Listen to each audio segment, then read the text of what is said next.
What's going on? You think you can impregnate us and go free? It won't work, you shameless man. Samuel was a poor man. He knew it. He accepted it. But nothing in his hard, struggling life had prepared him for the night his wife Margaret gave birth. It was past midnight. The rain was heavy. The hospital corridors smelled of disinfectant and old walls. Samuel sat outside the delivery room on a wooden bench, rubbing his palms together, praying the way only desperate men pray, quietly, urgently, with no bargaining power left. Then the nurse opened the door and stepped out. She looked at him. She took a breath. 6 girls, she said, all alive. Samuel did not move. He did not speak. He just sat there, staring at the wall, while the word slowly broke something inside him. 6 daughters, born the same night, from the same womb, wearing the same face, same dark smooth skin, same small nose, same delicate crease sitting just above the left eyebrow on each of the 6 tiny faces, as if God had pressed the same thumb to the same spot 6 separate times. It should have been the greatest moment of his life. Instead, it was the beginning of his greatest shame.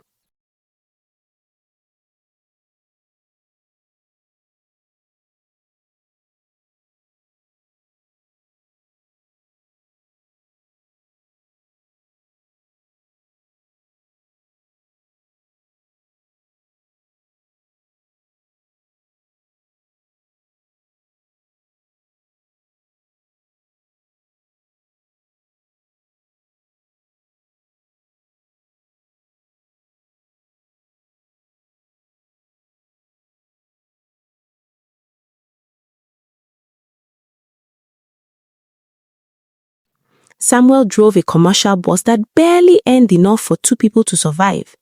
Margaret sold pepper and tomatoes at the roadside market. They lived in one room. They had no savings. They had no family wealthy enough to help. And now, in a single night, they had 6 mouths to feed, 6 bodies to clothe, 6 lives depending on 2 people who could barely hold up their own. For 3 weeks, they said nothing to each other about it. They fed the babies. They held them. They stayed awake through the night staring at 6 small sleeping faces, loving them and breaking apart at the same time. Then one night, Samuel sat on the edge of the mattress and said the words Margaret had been dreading. "We cannot do this." Margaret said nothing because she knew he was right, and that silence between them was the most painful sound either of them had ever heard. They kept the firstborn, the one who cried the loudest when she came into the world, as if she already knew she had to fight to stay. They named her Judith. The other 5 they gave away.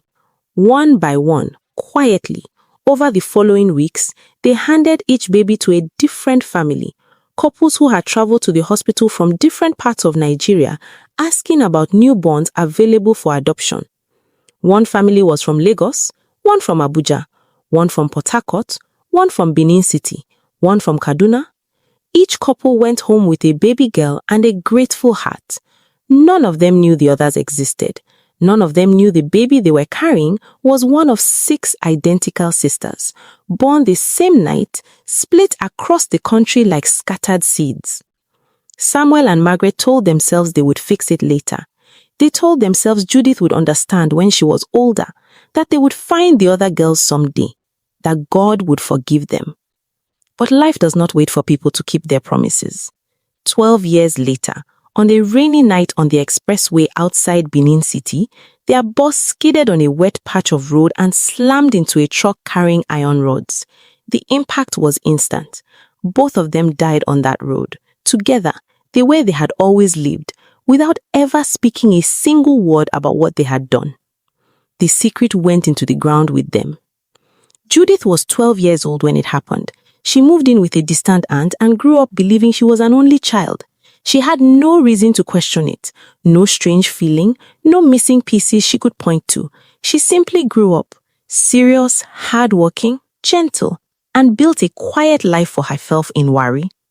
By 27, She had her own fabric and tailoring shop, a small compound, a few loyal customers, a gap in her front teeth that she never bothered to fix because Caleb always said it made her smile look honest.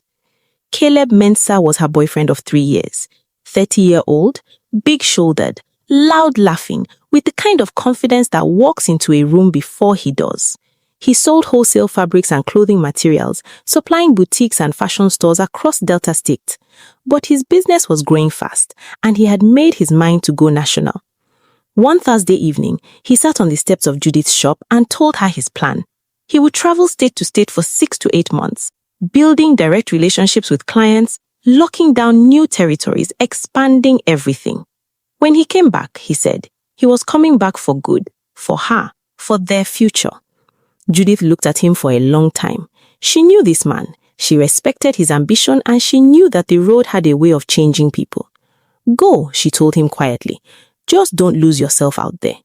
Caleb laughed and kissed her forehead. He told her she worried too much. He was wrong. She was not worrying enough. Lagos hit Caleb like a wall of heat and sound the moment he stepped off the bus. He loved it immediately. The city moved at a pace that matched his hunger. His first 2 weeks were everything he had hoped for. New clients, strong deals, fresh momentum. He called Judith every evening. He ate well. He slept well. He was exactly who he had promised her he would be. Then came a Tuesday afternoon in Balogu Market. He was walking fast, bag of fabric samples over his shoulder, eyes already on the next door. The market was packed and loud and suffocating with color. He was not looking for anything except a price quote on Ankara prints. Then he saw her from behind. He stopped walking. It was the way she moved. That specific, unhurried stride, shoulders slightly back, one hand swinging easy at her side, a walk he had seen 1,000 times outside Judith's shop in Wari. His brain did not even process it as a question.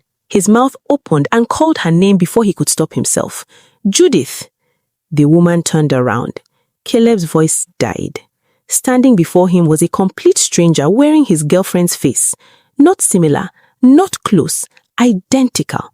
Every detail, the dark skin, the structure of the jaw, the small crease above the left eyebrow, and when her lips parted in confusion, he saw it.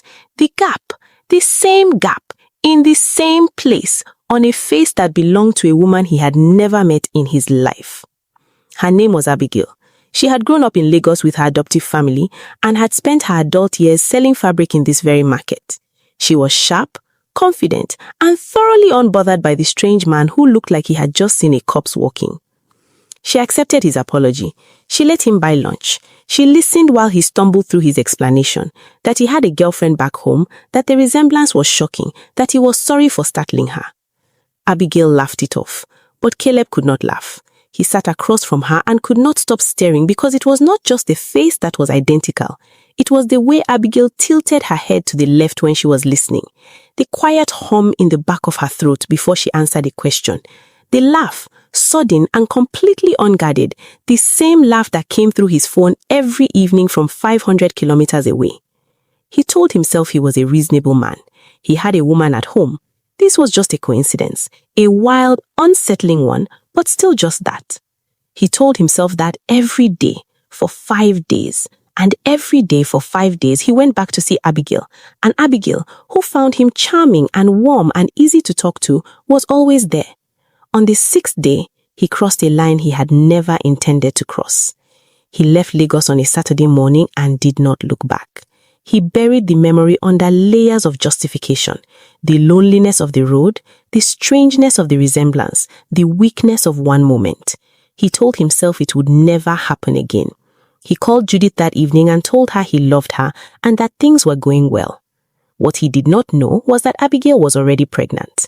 She had no full name for him, no address, no way to find him, just a first name, Caleb, and a phone number that would stop connecting 3 weeks later.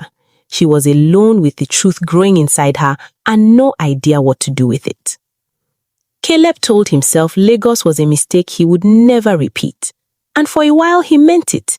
He threw himself back into his work with the kind of focus that comes from guilt. Abuja was his next stop, and he arrived sharp and clean-minded. checked into a modest hotel in Wuse and went straight to business. New contacts, new boutiques, long days on the road moving from shop to shop. By the time he sat down for dinner on his third evening, he was tired and satisfied and thinking about nothing except food and sleep. The waitress came to his table and asked what he would like to order. Caleb looked up. His fork slipped from his plate and rang against the plate. The waitress froze. Other diners turned to look. Caleb did not notice any of them. He was sitting completely still, staring at a wall, while the word slowly broke something inside him. 2 women, 2 different cities, hundreds of kilometers apart, wearing the same face, the same details, the same expressions. This was not coincidence anymore. Something was wrong or something was true, and he did not know which was more frightening.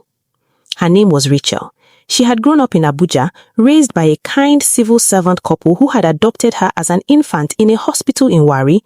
She knew nothing about her birth family, nothing about where she came from. She had never thought much about it. It was simply the only life she had ever known.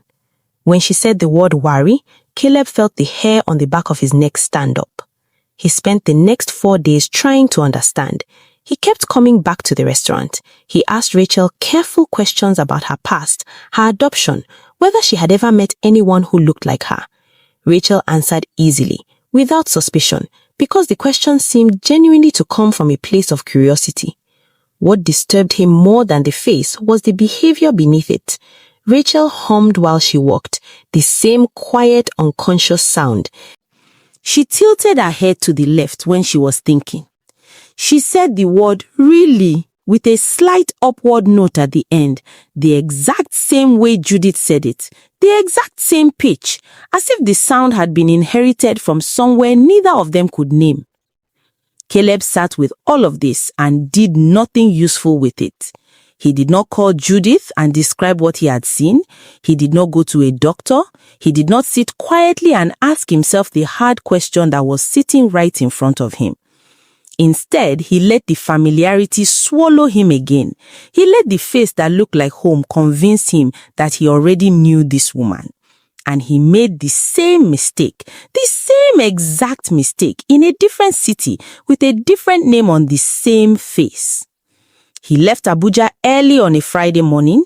Rachel stood at the hotel entrance and watched him go with a small, uncertain smile, not yet knowing what he had left behind. The second pregnancy. The second woman alone. Caleb sat in the bus heading toward Port Harcourt and stared out the window at the moving landscape. His conscience was a ruin, his logic was shattered. But somewhere beneath all of it, buried under guilt and confusion and the noise of everything he refused to face, a question was forming, quiet and cold and patient. Why do they all have the same face? He did not have the answer yet, but Port Harcourt was waiting, and so was the answer. He just did not know it. Caleb had promised himself it was over. Lagos was a mistake. Abuja was a worse one. But he was done. He repeated this to himself on the bus to Port Harcourt like a man reading from a script he no longer believed. He arrived, found his clients, worked his deals. 4 days passed cleanly. He called Judith. He slept well. He started to breathe again. Then on the 5th day, he walked into a clothing store near the waterfront to discuss a supply contract. And the woman who stepped out from behind the counter stopped him where he stood. Her name was Grace. She ran the store herself, confident, direct, sharp-eyed, with the calm authority of someone who had been handling business since she was a teenager. She had grown up in Port Harcourt with her adoptive parents, a wealthy trading couple who had raised her well. And she had the face. Every detail, the crease, the gap, all of it. This time, Caleb did not freeze. He did not call out the wrong name. He simply stood there and felt something cold move through him because this was no longer surprising. It was becoming a pattern, and patterns meant something. Grace noticed him staring and kept her expression neutral. "You look at me like you are trying to place me," she said. "I am," Caleb said honestly. He tried to keep it professional. He genuinely tried, but the familiarity was suffocating. The same gestures, the same laugh, the same head tilt that belonged to a woman 500 kilometers away. And once again, in a moment of profound weakness, he let it destroy him. He left Port Harcourt with a signed contract and a third woman pregnant behind him. But this time was different. Grace had taken his business card, full name, working number, and slipped it into her pocket without making a show of it. That small card would change everything. Caleb sat on the bus to Benin City, staring out the window, and finally stopped running from the question. Why do they all have the same face? Benin City gave him 2 clean days. Then it gave him Sandra. She was a nurse at a clinic where he went for a minor eye infection. Calm, efficient, with careful hands, and a quiet authority that came from years of taking care of people. Adopted, raised in Benin City. Born, she said, in a hospital in Wari. When she said Wari, Caleb put down the form he was filling out and looked at her directly. This time he did not pretend. He did not circle the truth for days before falling into the same mistake. He sat forward in his chair and told her everything. Abigail in Lagos, Rachel in Abuja, Grace in Port Harcourt, all adopted, all from Wari, all wearing the same face as his girlfriend who was sitting in her shop in Wari right now, waiting for him to come home. Sandra listened without interrupting. When she finished, she was quiet for a long moment. You said 5 women including me, all with the same face, all adopted from Wari. Yes, Caleb said. She looked at him steadily. That is not a coincidence. I know. She gave her phone number before he left, not from interest, from something else entirely, a feeling she could not name yet, sitting just beneath everything she thought she knew about herself. That night, Caleb called Judith. He almost told her. He got as far as Judith. Something strange has been happening before his courage completely collapsed. He changed direction, said he missed her, and ended the call. He lay awake until 3 in the morning. One more state. Miriam worked at a fabric wholesale warehouse on the edge of Kaduna's central market. Caleb walked in on his 3rd day in the city, saw her face behind the counter and closed his eyes. Took one breath. Opened them again. Were you born in Wari? He asked before she could speak. Miriam frowned. Yes. How did you know? Were you adopted? She went still. Who are you? He told her. He told her everything. All 5 women, all 5 cities, all one face. Miriam listened in complete silence. When he finished, she asked for one thing. The woman in Wari, what is her name? Judith, Caleb said. Miriam picked up her phone. Caleb finished his business in Kaduna and checked out early. He was going home. He told himself he was ready for whatever came next. He was not ready. Because while he was packing his bag, Miriam was calling Sandra. Sandra was calling Grace. Grace was using his business card to track down Abigail in Lagos. Abigail was reaching Rachel in Abuja. 5 women who had never met, who had grown up 5 separate lives in 5 separate cities, were now speaking to each other for the very first time. And every conversation led back to one name, Caleb. Caleb arrived in Wari on a Friday evening and walked straight to Judith's shop.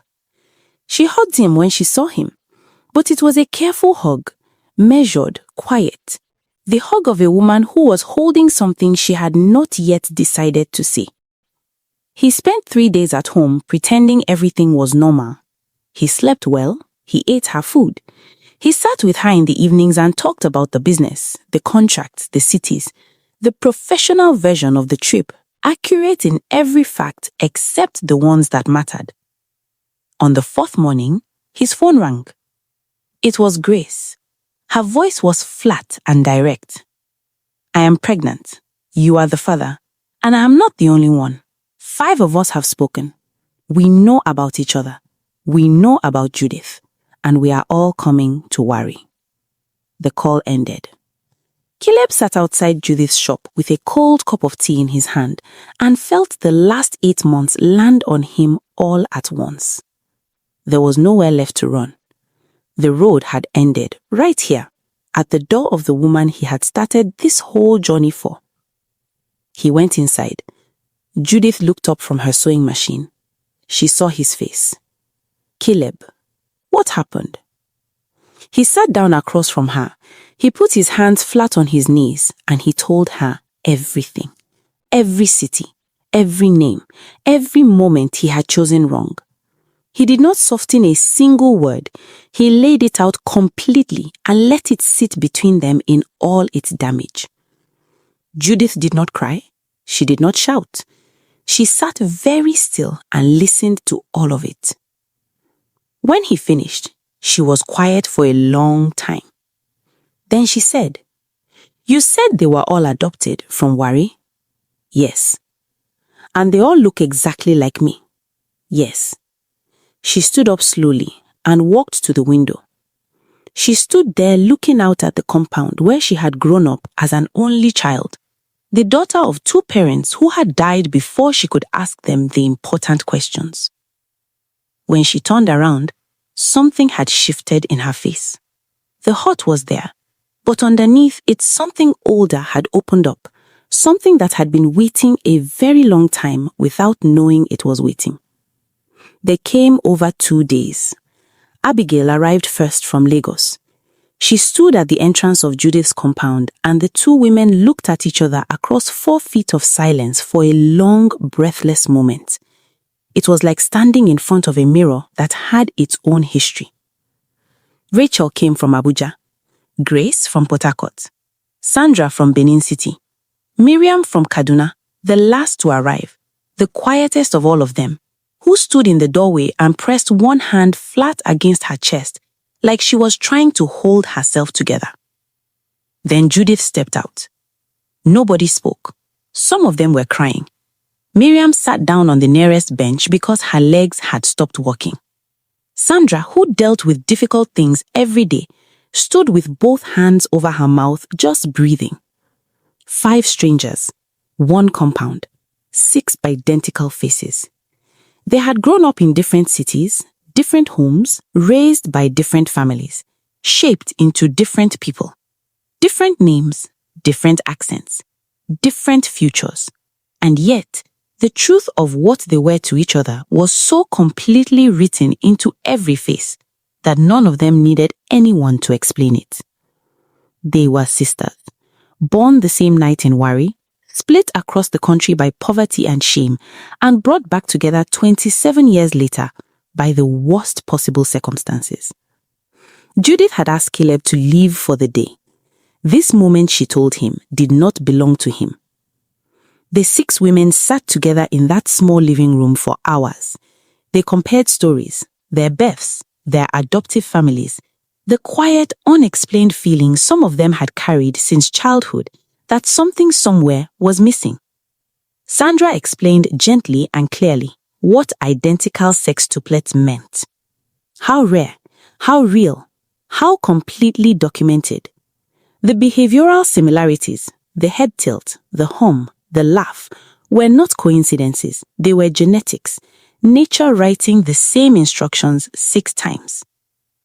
Abigail said she was going to find the original hospital records from Wari and trace it all the way back to the beginning. Grace said she would help pay for it. Miriam said nothing for a long time, then said quietly, "At least we know now." And that was true. In all the mess and pain and impossible coincidence of how they had found each other, at least they knew. Caleb arrived back that evening when Judith sent for him. He walked in and 6 faces turned toward him at once. He stood at the door and felt the full weight of everything he had done settle permanently into his bones. Not just guilt, something heavier, the complete understanding of what his weakness had cost. Not just Judith, but 5 women who had done nothing wrong and were now carrying children alone. Judith spoke first. "You will be responsible for every child you created. All of them. That is not a request." He nodded. He had no argument. Rachel, who had been the quietest toward him of all of them, said only one thing. You kept saying you reminded us of someone you loved, but you didn't love us enough to stop. He had no answer, because she was right. After he left, the 6 sisters sat together in the quiet of the compound until late into the night. Judith looked around the room at 5 faces that were also her face, and thought about Samuel and Margaret, 2 frightened, struggling people who made a terrible decision and died before they could undo it. She thought about how secrets do not die with the people keeping them. They travel underground, invisible, patient, waiting for the one crack that brings them back to the surface. And she understood, sitting there in the middle of her 5 sisters, that the truth had never been lost.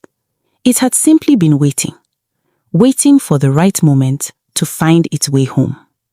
The moral: a secret buried is not a secret destroyed. It lives beneath the surface, quietly, patiently, and one day it returns at a cost no one was prepared to pay. And for every man who plants without care, the harvest will come. Not maybe, not eventually, always. If this story touched you, please share it, subscribe, and join our community for more stories that matter. Your support helps us keep sharing real stories with real lessons. Thank you for watching. See you in the next video. Wait! You can enjoy more stories from our Bumped app on Play Store. Go over to Play Store, search for Bumped, install the app instantly for free. Hundreds of stories waiting for you to watch absolutely for free. Or check the description of this video. The app link is there. Open it and download Bumped app instantly today. See you on Bumped.